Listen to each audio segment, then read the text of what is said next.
ভারত বাংলাদেশ সীমান্তে জোরপূর্বক পুশিন এবং মানবাধিকার লঙ্ঘনের ঘটনা দুই দেশের সম্পর্কের জন্য উদ্বেগজনক হয়ে উঠেছে।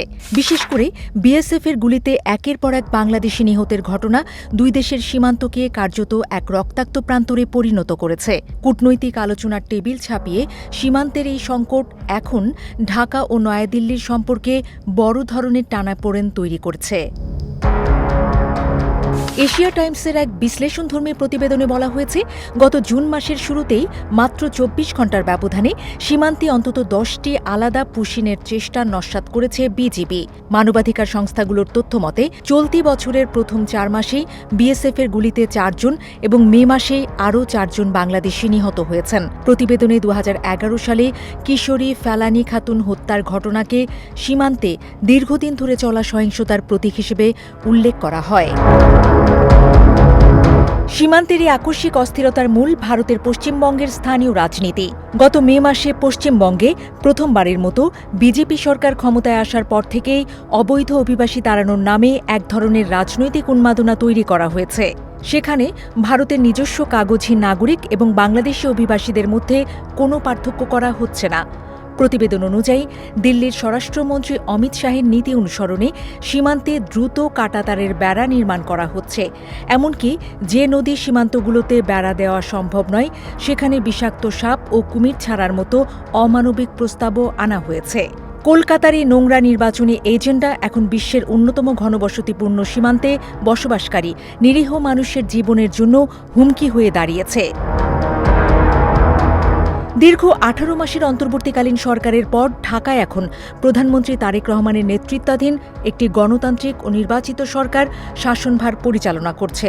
ফলে নয়াদিল্লির যে কোনো অযৌক্তিক সিদ্ধান্তের বিরুদ্ধে ঢাকার এখন জোরালো ম্যান্ডেট ও নৈতিক শক্তি রয়েছে। অতীতের শেখ হাসিনা সরকারের অতিরিক্ত নমনীয় পররাষ্ট্রনীতি এবং সীমান্তে প্রতিনিয়ত সহ্য করা নীরব অপমান দেশের মানুষের মনে তীব্র ক্ষোভের জন্ম দিয়েছিল। কিন্তু বর্তমান নির্বাচিত সরকার বাংলাদেশ ফার্স্ট পররাষ্ট্রনীতির প্রতিশ্রুতি দিয়ে ক্ষমতায় এসেছে। সীমান্তে এই ধরনের একতরফা পুশিন এবং হত্যাকাণ্ডকে বিন্দুমাত্র ছাড় দিতে রাজি নয় বিএনপি সরকার। এদিকে বাংলাদেশ ও ভারতের মধ্যে ২০১১ সালের সমন্বিত সীমান্তে ব্যবস্থাপনা পরিকল্পনা সহ একাধিক দ্বিপাক্ষিক চুক্তি রয়েছে। আইনি নিয়ম অনুযায়ী কাউকে ফেরত পাঠাতে হলে উভয় দেশের তালিকা যাচাই, জাতীয়তা নিশ্চিতকরণ এবং নির্দিষ্ট ক্রসিং পয়েন্ট দিয়ে দিনের আলোতে তা করতে হবে। কিন্তু বিএসএফ চুক্তি লঙ্ঘন করে মধ্যরাতের পর বল প্রয়োগের মাধ্যমে মানুষকে ঠেলে দিচ্ছে, যাদের মধ্যে অনেকেই ভারতের নাগরিক বা দীর্ঘদিন ধরে ভারতে বসবাসকারী রোহিঙ্গা। সম্প্রতি নয়াদিল্লিতে অনুষ্ঠিত ৫৭তম বিজিবি বিএসএফ মহাপরিচালক পর্যায়ের বৈঠকে যৌথ টহল, তথ্য আদান প্রদান এবং সীমান্ত হত্যাকাণ্ডের যৌথ তদন্তের বিষয়ে প্রতিশ্রুতি দেয়া হয়েছে। তবে বিশ্লেষকদের মতে অতীতেও এমন অনেক প্রতিশ্রুতি ফাইলেই চাপা পড়েছে। কেবল আনুষ্ঠানিক দুঃখ প্রকাশ বা টহল বৃদ্ধি করে এর সমাধান সম্ভব নয় বলে মনে করছেন তারা। বিশেষজ্ঞরা বলছেন, সীমান্তে ভারতের পক্ষ থেকে পুশিন ও বাংলাদেশিদের হত্যা বন্ধে সবার আগে ভারতের সদিচ্ছা জরুরি। নয়াদিল্লির সাথে প্রতিবার আলোচনার টেবিলে বসে সীমান্ত ইস্যুটিকে বাংলাদেশের সার্বভৌমত্বের পরিমাপক হিসেবে অত্যন্ত জোরালোভাবে তুলে ধরতে পারলেই এই রক্তাক্ত অধ্যায়ের স্থায়ী অবসান সম্ভব বলে মনে করছেন তারা।